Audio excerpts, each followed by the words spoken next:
కార్తీక పురాణము 14వ అధ్యాయం పురుషోత్సర్గము. ఆబోతును వదలు. రాజా, కార్తీక మాసంలో ఆచరించవలసిన మరికొన్ని ధర్మాలు చెప్తాను, ఆలకించు అని ఈ విధంగా చెప్పసాగాడు వశిష్ఠుల వారు జనక మహారాజు. కార్తీక పౌర్ణమి రోజున పితృదేవతలకు ఇష్టమైన పురుషోత్తర్జనము చేయుట, శివలింగ సాల గ్రామమును దానము చేయుట, ఉసిరికాయలు దక్షిణతో దానము చేయుట మొదలగు పుణ్యకార్యములు చేస్తే పూర్వపు జన్మలో చేసిన అన్ని పాపముల నుండి విముక్తులగుదురు. వారికి 1,000,000 యాగములు చేసిన ఫలము దక్కును. పితృదేవతలు తమ వంశము నందు ఆబోతునకు అచ్చువేసి ఎవరు వదులుతారో అని ఎదురు చూచుతుందురు. కనుక పితృదేవతల సంతోషం కోసం ఆబోతును వదలాలి. ఆ విధంగా చేస్తే 1,000,000 యాగాలు చేసిన ఫలం వస్తుంది. అట్లు చేయనివాడు రౌరవాది నరకములు అనుభవించుటయేగాక వాని బంధువులను కూడా నరకములో పడినట్లు చేయును. కావున ప్రతి సంవత్సరం కార్తీక మాసమున తన శక్తి కొలది దానము చేసి నిష్ఠతో వ్రతము చేసి సాయంకాల సమయమున శివకేశవుల ఆలయములలో దీపారాధన చేసి ఆ రాత్రి అంతయు జాగరణ ఉండి మరునాడు తమ శక్తి కొలది బ్రాహ్మణులకు సన్యాసులకు భోజనము పెట్టినవారు ఇహపరములందు అన్ని సుఖములను అనుభవించి చివరకు కైలాస ప్రాప్తి కలుగును. కార్తీక మాసములో చేయరాని పనులు. ఈ మాసమునందు పరాన్న భక్షణ చేయకూడదు, ఇతరుల ఎంగిలి తినకూడదు, శ్రాద్ధ భోజనం చేయకూడదు, నీరుల్లిపాయ తినకూడదు, నువ్వుల దానము తీసుకునరాదు, శివార్చన సంధ్యావందనము చేయని వారు వండిన వంటలు తినకూడదు, పౌర్ణమి అమావాస్య సోమవారముల నాడు మరియు సూర్యుని చంద్రుని గ్రహపు రోజులయందు భోజనము చేయరాదు. కార్తీక మాసము 1 రోజులు కూడా రాత్రులు భుజించకూడదు.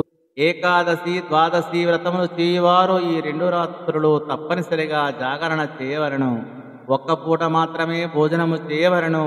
కార్తీక మాసములో నూనె రాసుకొని స్నానము చేయకూడదు. పురాణములను శాస్త్రములను విమర్శించరాదు, అంటే వెటకారం చేయరాదు.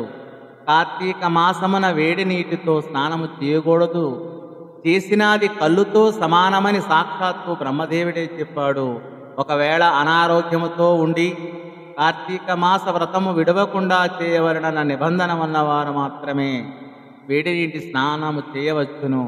ఈ విధంగా చేయువారు గంగా, గోదావరి, సరస్వతి, యమున మొదలగు పుణ్య నదుల పేర్లను మనసులో స్మరించి స్నానము చేయవలను.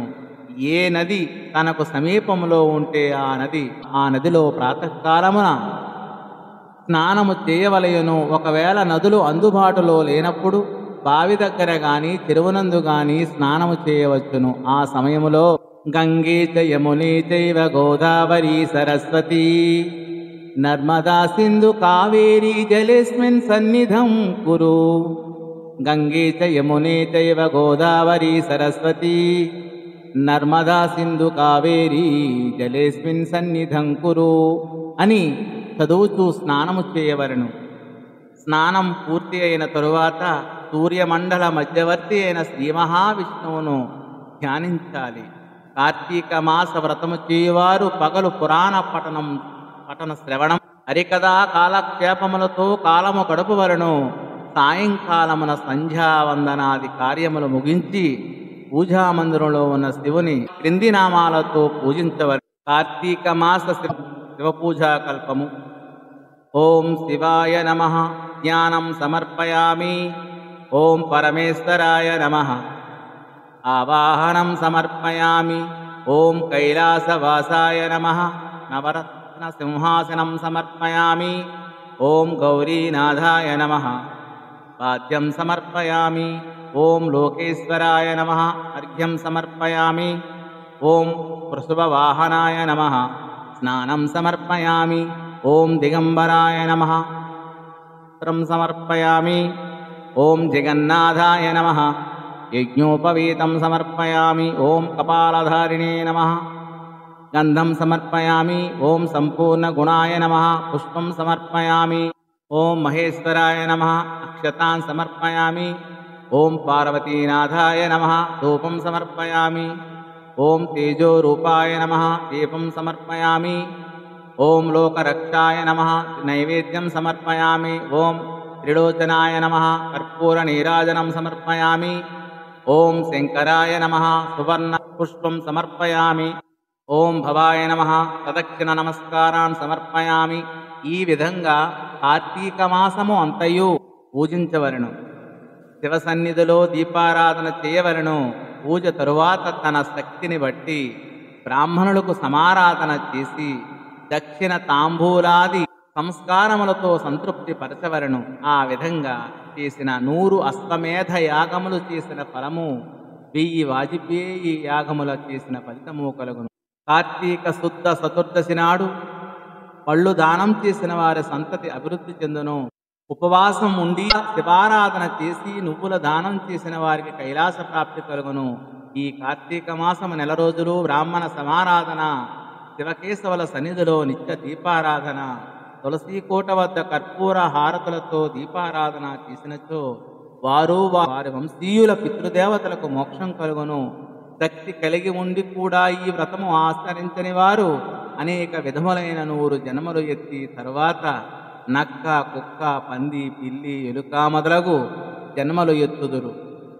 ఈ వ్రతము శాస్త్రోక్తముగా ఆచరించినచో 15 జన్మల యొక్క పూర్వజ్ఞానము కలుగును. వ్రతము చేసినను, పురాణము చదివినను విన్నవారికి సకల ఐశ్వర్యములు కలిగి మోక్ష ప్రాప్తి లభించును. ఇది స్కాంద పురాణాంతర్గత వశిష్ఠ ప్రోక్త కార్తీక మహాత్మ్యమందలి చతుర్దశాధ్యాయము 14వ రోజు పారాయణము పూర్తి అయినది. స్వస్తి.